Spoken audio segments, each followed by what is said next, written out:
From Hong Kong, this is Mea Culpa, the Lessons Learned in Startups podcast, based on the Postmodern Conference, where founders, investors, lawyers and mentors share their stories about working on, with or for startups. I'm Jeffrey Brewer, and today we talk to Karen Contet, co-founder and CEO of AngelHub, the first SFC licensed startup investment platform in Hong Kong, and co-founder of WHub, a startup ecosystem builder.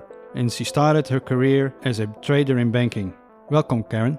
Thank you very much, Jeffrey, for having me. Karen, how did you end up in startups from banking? So I started my career in JP Morgan. And then after I moved to Hong Kong, and I never thought that I would become an entrepreneur. So I really became an entrepreneur out of passion, I would say. When you have an idea that you can't stop thinking about and that you really want to develop, I think that's, that's the right time actually to switch and to go into startups. So with Karen Abelin, my co-founder and also my best friend, we had an idea about 5-6 years ago about helping startups to grow by actually showcasing not only their product and services, but more their mission and their vision. And we discussed about it, and we saw that it was really an amazing idea because we were really passionate about entrepreneurs. You can listen to them for hours and you just want to be able to help them, right? Really. It's just amazing. And that's how the idea came up, and we started working on it and we launched it, and here we are. Being passionate about startups, I can definitely identify with that. At that point, it's also very hard to make money out of that because startups don't have money. How did you solve that? So we are working with corporates. We are organizing hackathons, open innovation challenges. We also organized a global startup competition across 12 countries, actually just before COVID, that we executed in France, Germany, Belgium, UK, Israel, Shenzhen, Hong Kong, Seoul, Indonesia, India, Korea, and I'm missing them. So we do a lot of different type of programs as well for corporates, and that's where we generate revenue, not out of the startups. What was one of the first projects what you did with WHub? One of the first projects, so we actually, we executed the pre-accelerator program for Techstars here in Hong Kong. I think that was among the first one we did. And then we organized a fintech hackathon as well for one of the bank. So this type of different type of programs. And then we organize our Startup Impact Summit, part of Start Me Up Festival. With over 3,000 participants, I think, last year. And now this year it's going to be an online conference on July 7 and 8. So this is really exciting. And so we do a lot of different things. I definitely understand the passion that you have for startups. And I also know you do a lot of recruiting for them. What was the angle there for helping startups to recruit? I think when we started out, we really felt that, one of the pain points for startups was building a team.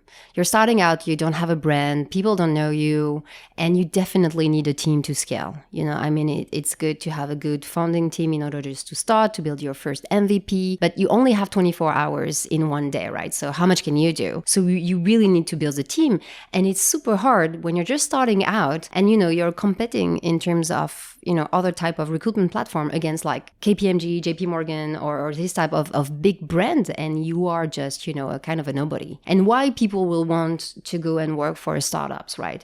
It's because of this vision, of this mission, of the team, of this passion that the entrepreneur has, when they are talking about their company and what they want to build. So we really wanted to put more emphasis into this in order to help startups to recruit. And we really thought that this was the first problem to solve, really to help startups to grow. Was it something that was quite clear for you from the start, or was it something you iterated into in that direction? It was really clear from the start. We really started with recruitment. That was really the first part, but it was not really the only part. We really wanted to help startups to grow and to scale, not only through recruitment, but also to be able to give them visibility and all the different resources they need in order to scale into different countries as well. beside being a trader in banking, you went to learn how to code. What was the motivation for you to learn that? So I was an equity derivative trader at JP Morgan. So, it's a good fit into a big corporate, but what can you actually do on your own, right? I mean, how can you be useful into a young startup when you have a trading background, not that much. So when we started with Karina, we were about to hire a web developer, and I was like, listen, I did a engineering school, I studied computer science, I really loved actually coding at that time. So I was like, okay, I should be able, to do it. So I took a 3 months intensive web development course in order to learn how to build a website. And that's how I started to build WHub. And this was so exciting because I was finally super useful for the company, really building something from scratch that actually people used. And also the good thing that when you're building it yourself, the truth is that when you start, you don't really know how you want to build it. You need to be able to iterate like all the time to learn, for the feedback that you have from your users, to develop new features, to be able to test them as well. So I think that was one of the smartest decisions actually that I took, to be able to do it myself instead of hiring a web developer to do it for us. And honestly, we didn't have the cash. I mean, we were just starting out. Yeah, you heard that more often indeed, that you have to do it yourself.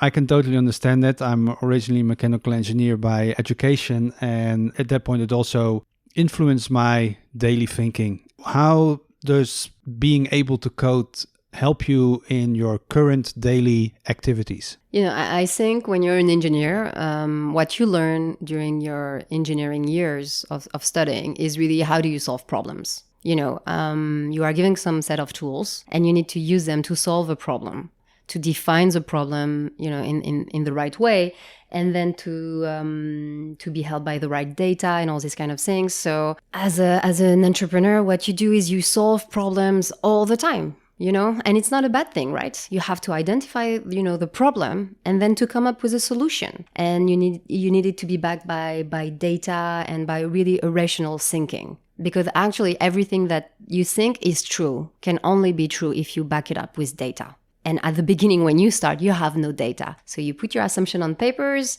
and, a few weeks after you go back to it and you check the data, and that's the only way to grow. Learning how to code, what was the most challenging thing in that for you? You said you did a 3 months intensive course. What was the most challenging thing there? First of all, you're going back to school. Okay, so that's the first step, right? You're sitting like all day long into a room that had like no windows at all. It was just this like black class out of Cyberport, and I'm talking like 5-6 years ago. Okay, so this was kind of the first challenge, but actually it was just super exciting. You're able to learn something new that's like totally awesome, and I just love the fact that you're able to build something from scratch. I'm not a designer. I'm not really used to actually create things that people are using. I'm really just an engineer. So to be able to build a website and to have people using it is actually amazing. I mean, I just remember the first games that I built that was a tic-tac-toe. But you could actually play it online. And I thought it was just fascinating. So just to be able to build it and then to have startups, to sign up and to be able to interact and then to recruit, wow, it was just like really mind-blowing. And you can just do it with, lines of code. And that's it. It's just magic. And then you use that skill to build WHub, yep. The ecosystem builder or pusher, like startup passion hashtag. At what point you said to yourself, this is nice, but I'm not going the CTO route. I have my other capabilities too, and we now have to start outsourcing it or hiring or... So I was really lucky actually, because when I started to build WHub, that's when I met Graham, who was kind of my mentor. He really helped me a lot when I was coding, because it was my first website and there were like a lot of things that I didn't know, and he helped me quite a lot. And when we decided to build Angel Hub as well, he decided to join us. And he has like 15 years of experience, as a developer, definitely more talented than me. So it was just great to have him on board. And he was part of the adventure almost from like day one. Just even before we launched, he was already helping me on W Hub and the website. So it was just amazing to have him on board. And the truth is that as an entrepreneur, I think it's good also to have this kind of horizontal skills. So, you can understand tech, you understand business, you understand marketing. You need to understand all the different aspects of the business. And I think that that's where you can provide more value, actually, as an entrepreneur in order to grow your business. Having built a ecosystem here in Hong Kong, what is the most challenging part of that? What was the most excruciating, most difficult, most painful thing that you had to do in the first few years? It's definitely challenging. I mean, building a website is one thing, and then having people to actually go to the website is really something else. You have a feeling that you press like the button and your website is live, and then suddenly you're going to have like millions of users coming to it. Okay, so that's definitely not the way it goes.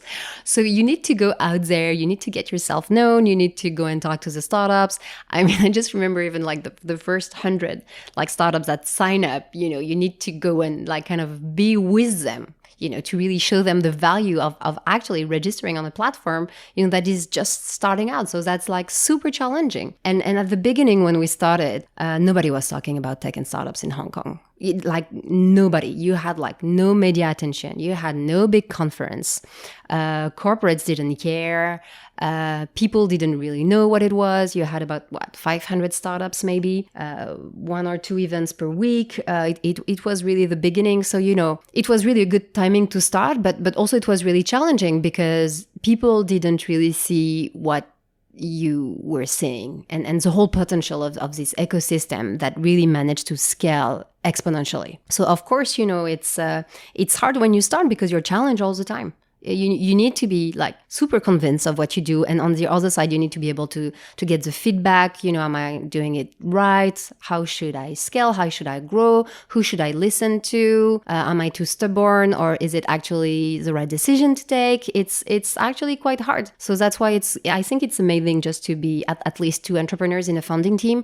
Doing it alone must be like really, really hard. So Karina, my co-founder, is not only my co-founder, but also my best friend. And somebody that I can really bounce ideas with. And I think that's how we managed to stay so close over the year. We have really different set of skill set. And I think that's super key in order to be able to grow together. So we managed to go through all this type of challenges just because we were together and communication was there. Did you use a lean startup approach by getting up assumptions and then at that point validate them, or you just knew intuitively what was needed? No, honestly, at the beginning you just go put some assumptions on paper and just iterate, and sometimes you're wrong and sometimes you're right. And I think it's super important to be lean, to back it up with data, and also to realize that sometimes you took the wrong path, like sometimes your assumptions were wrong.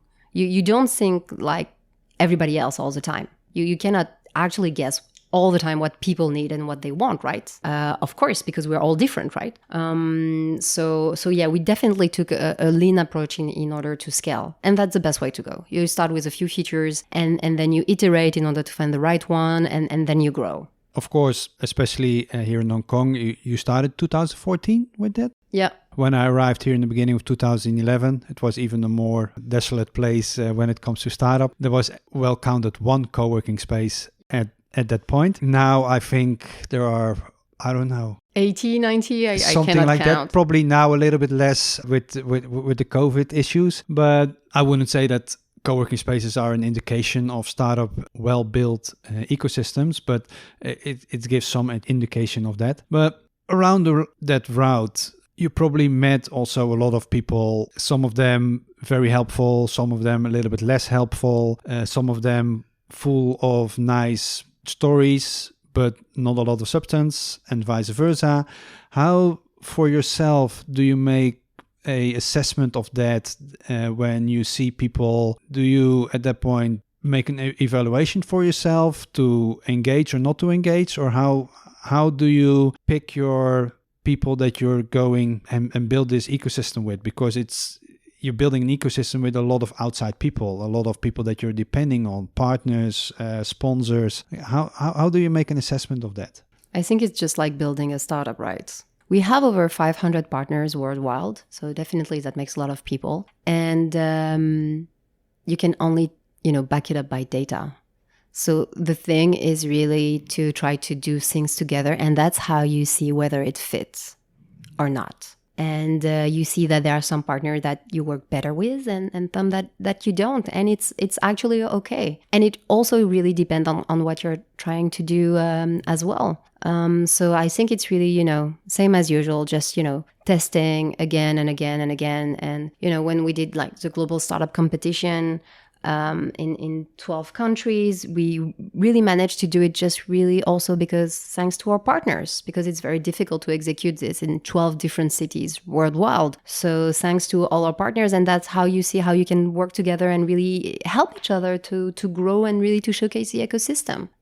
So it's always the same, you don't go with like your first impression on people. It's more about, okay, are we able to actually do things together? That's really what matters. Are there any at that point partnerships or hires that in hindsight now you regret? And is there a story behind that you could share? Listen, I don't think I never regret a lot of things.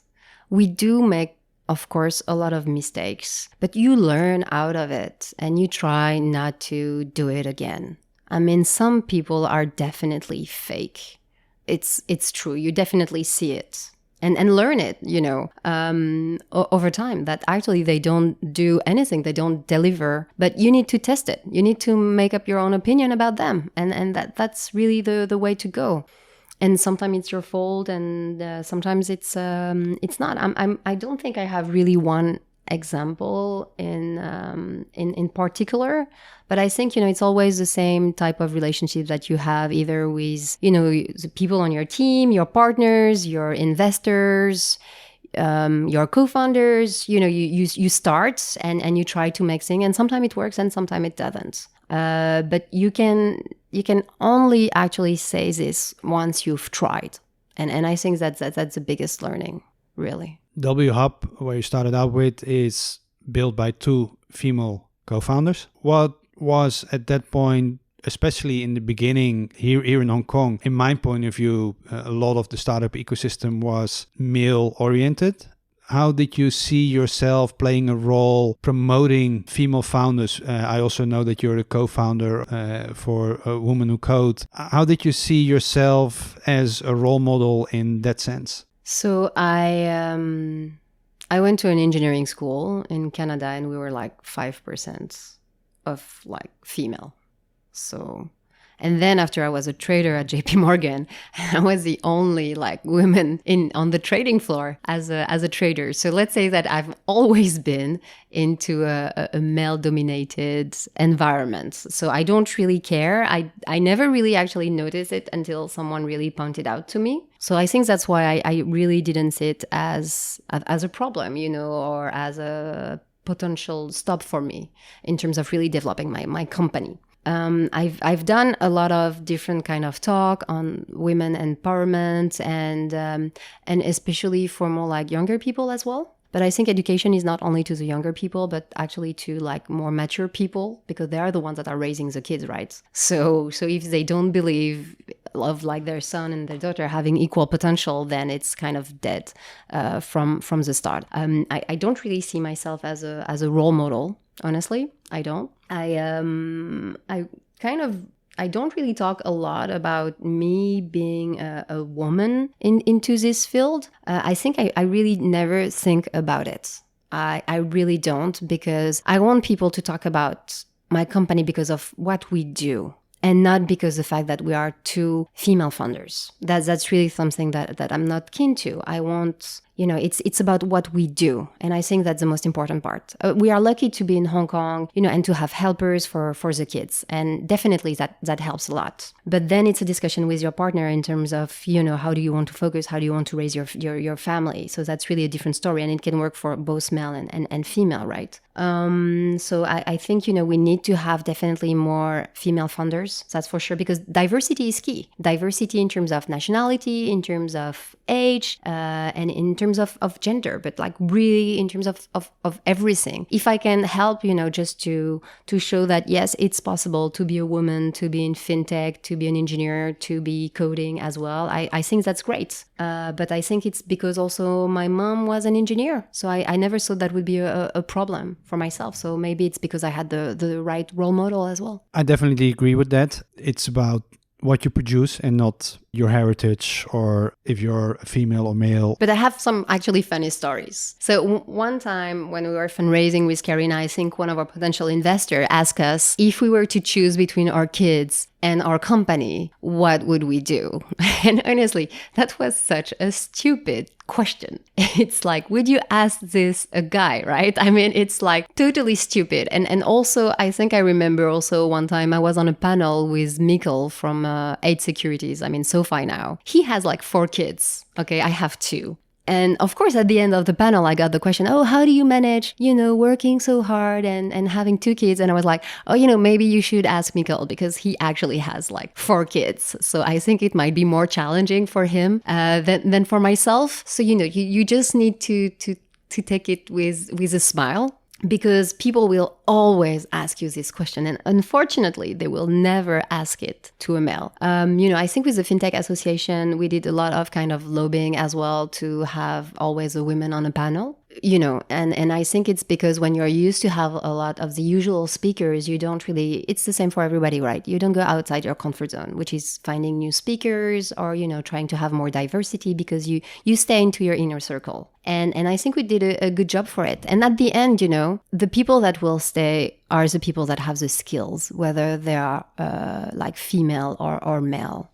So it's just giving more opportunities to more people. Yeah, as an organizer of a conference, I definitely understand the issues there. And I try, especially here when it comes to the Postmodern conference, first of all, I'm challenging because the Asian culture doesn't really allow sharing failures. People don't want to lose their face because they, at that point, standing on stage saying, I failed in something or I did something wrong, let alone at that point getting female Asian founders to talk about the things that, their lessons learned. So it's also, as an organizer, I'm very aware of the challenges, or especially when it comes to speakers or moderators or that kind of thing. You've organized also a lot of conferences, panels, speakers. What is for you a good way to get good content, but then still have to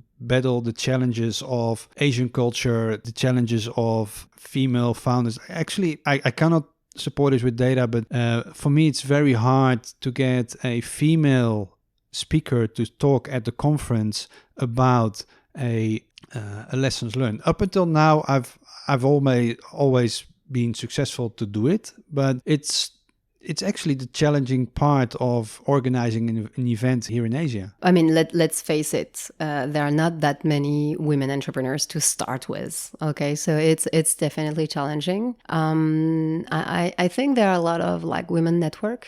There is a lot of support actually in the community. So, by asking people, you will get some names out there. But, it's a fact. You just have less women. So at some point, it's not about only having women, but just trying to get a mix and to do your best.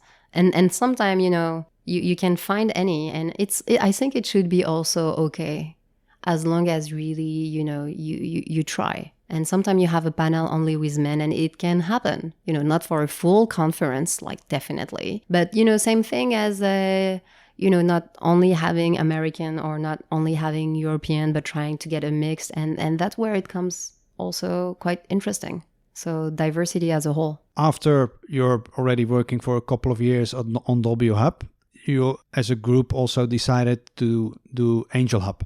Where did that need came from and why you? So with W Hub, we were really providing resources for startups to grow. And we all know that one resources that they need to grow is definitely funding. So that's one part that we were not really tackling with W Hub, but we started to have a huge network and to have some investor coming to us and say, listen, you know a lot of companies, you know a lot of people. Do you know who is fundraising? Do you know who's good?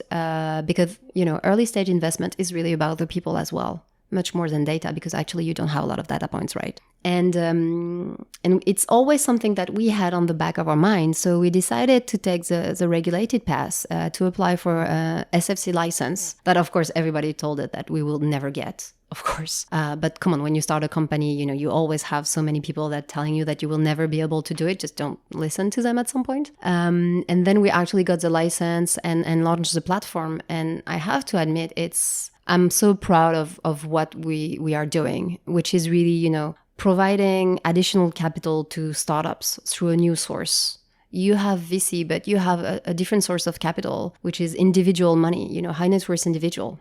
And it's definitely there. And I think, people really want to be part of this amazing journey. They want to get inspired by entrepreneur. And most of the time, it's just because they are not part of the community that they cannot know, what are the startups that are actually fundraising. So what we do is really that we vet and we select the startups that we believe have the most potential in order to put them on the platform. We invest also in these companies through our own fund, because I think it's always better not to say, look at this deal, we think it's good, but it's more like, okay, look at this company, we believe in its potential and we are actually putting our own money into it, which makes a lot of difference. And to find, high net worth individual to co-invest with us. And I really think that's totally amazing. So far, we've done 4 deals. And it's good also to be able to be an investor with a true entrepreneurial background. And we really don't want to be just a 1 point for fundraising and then it stops. It's really continuing on this mission of really helping startups to grow and helping them to grow from this fundraising point, for the years to come. And to be, a key partner in order to help them to attract new customers, new users, to scale, and for other of their, fundraising journey as well. While building the Angel Hub, did you had, beside obviously getting the SFC license, that you had other milestones that you set up front saying okay, we have to be in a certain time there. If we're not there, we're going to do something different, or we're going to pivot? Or was it just blindfolded, go? So, you definitely need to believe in it. That's one thing that is sure. With my background actually in investment banking and in finance, it really helped in order to get the license. That's one thing that really was helpful for sure. We really managed to get the right lawyer in order to help us in this process, which is really key. As I was saying from the beginning, it's all about the people that you are working with that really makes a lot of difference. And we really found one lawyer that believed in us and really helped us to get this through. So that was one thing. Now we have assessed about 1,000 companies. So it's actually quite a lot. As I said, we've made 4 investments. I wish we could have done more, but COVID kind of course, impact the investment landscape for sure. But we're still there, and now it's more about, okay, how can we make more investment? How can we find more different type of startups? Because we are sector agnostics and we don't focus only on fintech or edutech. It's fintech, edutech, biotech, gaming. As well, really is a different scope. And I think, it's really with the same vision that we have for W Hub. It's about leveraging our partners, leveraging our investment committee, which is comprised of industry experts, serial entrepreneurs and successful investors to help us in the due diligence and the vetting process with their, expertise, whether in technology or in different type of business model or geographic. And I think that's really how we grow. And I think that's really an amazing model. How with a small team can you actually do so much? Obviously, you started out at one point as a founder. Quite often also on this podcast, I ask people hey, do you set yourself, when you start out, a milestone? For instance, did you make with your life savings a runway? And did you at that point talk to your partner or your significant other at that point, like saying, hey, I'm going to try this for 6 months, 8 months, and if it's not going anywhere, I'll cut the cord and I start finding a job again? Like what was at that point for you the way to start out? Like, did you set yourself goals? Did you had significant amount of savings that you said, we can do this for the next 12 months runway? Yeah, no, definitely. I mean, when you're starting out like this, you need to put yourself stop loss, and you need to set them up when you start. It's like checking the data. You cannot wait the end of the month, check the data and say, oh, it's exactly what I wanted to achieve, right? You need to set your KPIs, your expectation from the start. And it's the same thing as being an entrepreneur. You need to set yourself in terms of, okay, when do I draw the line? When do I stop? When do I actually see that this is not working? So we put ourselves some goals, some KPIs, something that we wanted to achieve as well. And of course, where do we draw the line? Definitely, we do it ourselves. We did it with Karina, which I think is definitely a good thing. How much of your own money do you want to put inside? Knowing that, you have a family and you need to be able also to live. So yeah, we did. And I think up to now, we really managed to stay into what we have set up from the start. So it's a good thing. It's a good thing, but you definitely, you need to do it. And it's not only drawing the line in terms of financials, but also in terms of your own health. At some point, how much effort, energy, time can you put into a company until, some entrepreneurs just totally burn out, right? So you need to be able to draw some lines, and it's really key and super important. Yeah, talking about health, I quite often talk about the cost of doing startups, and that's not only the financial cost or the opportunity cost that you have, because otherwise you could have worked in a job, but also one is the relationship cost, and also one is mental health cost.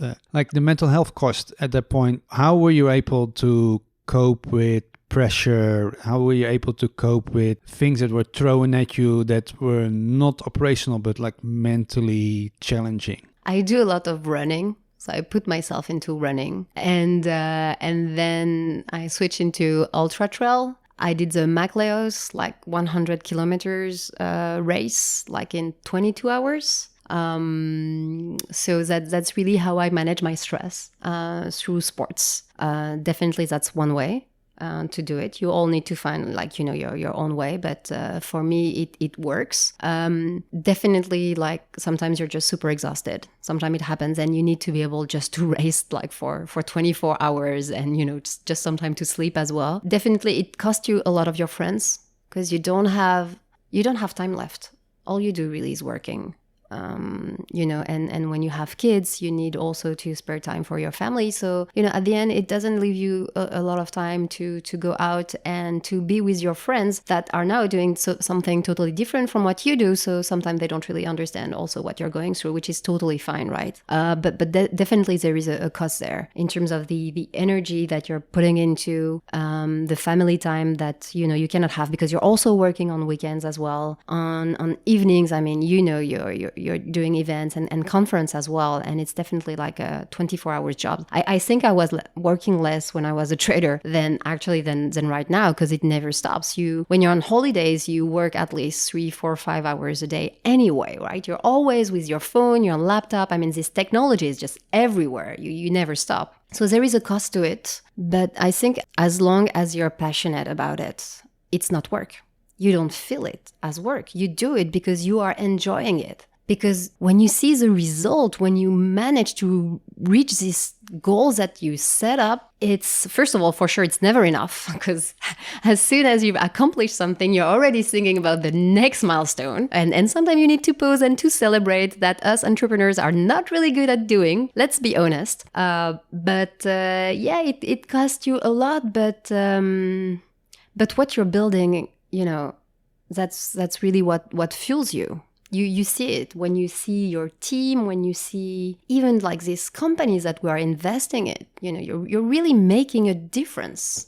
And this is your opportunity to make a difference. It's amazing, right? So yeah, there is a cost and you have to pay the price because you cannot have everything. But as long as you are fueled by your passion, that what you are doing and you believe in it, I think it's worth it. And the day that I will wake up too tired and that I won't see why I am doing it, then I will stop. But these days, definitely not there yet. We actually had Atin recently on the podcast also. And of course, as you know, he's also a trail runner. And he said, trail running definitely learned him a lot about perseverance. But also at that point that his wife would say and could sense at him that if he wouldn't been out for a run for a couple of days, his wife at that point would say, like, I see that you're not being out for a run. Like, I see it in your actions. I see it in your daily interactions. Do you have something similar? Like, oh yeah, definitely. My kids are just telling me the same thing. You know, sometimes they just look at me and they're like, Mom, have you gone out for your run today? Because maybe it's time. So yeah, you know, definitely. And you need this kind of me time as well. So you need to find a way to unleash, because the pressure sometimes is just definitely too hard.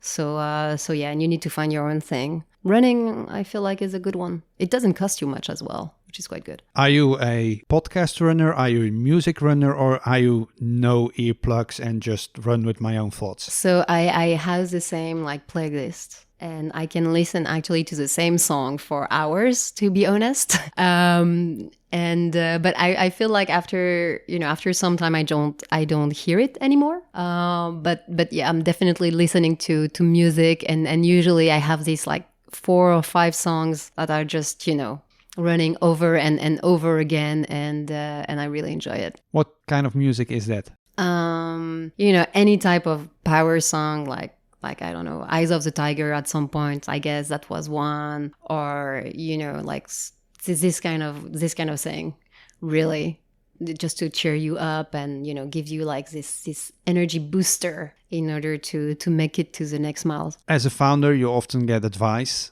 What is advice that you often hear going around but you actually don't agree with? So one thing that I often say is that listen to everybody, but make up your own mind. So you get advice all the time, but at the end, it's your decision and you're going to be responsible for it. So don't do it unless you're convinced. There are a few people that I actually really take advice from and that I listen to. But at the end, it's, as I was saying, it's your decision, and it's really hard, but you need to be open-minded.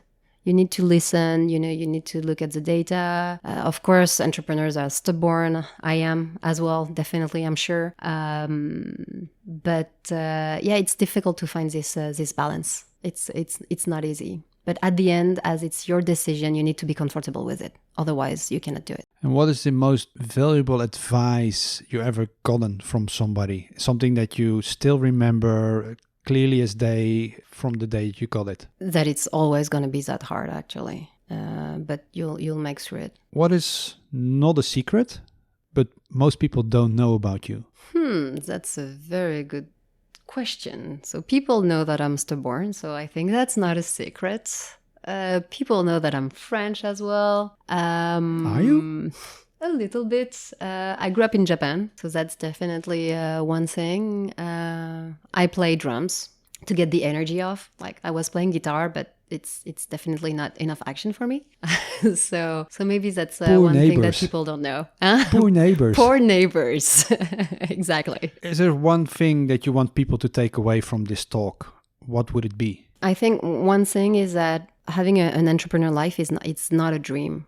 People tend to make it more beautiful as it actually is. Not everybody is meant to be an entrepreneur, and I think it's okay. You only become an entrepreneur if you're really passionate about this idea that you have, this problem that you want to solve. But the truth is that entrepreneurs are nothing without their team. So if you really want to make a difference, you don't need to be an entrepreneur. You can really join like a tech company or something like that in order really to make a difference. And I think that's super important. It's like, it's not only entrepreneurs, it's a team. We would have never gone that far without our team and without the core people on our team that are working as much as we are and that has really committed to what we do. So I think that's really one thing, it's not only about the entrepreneurs.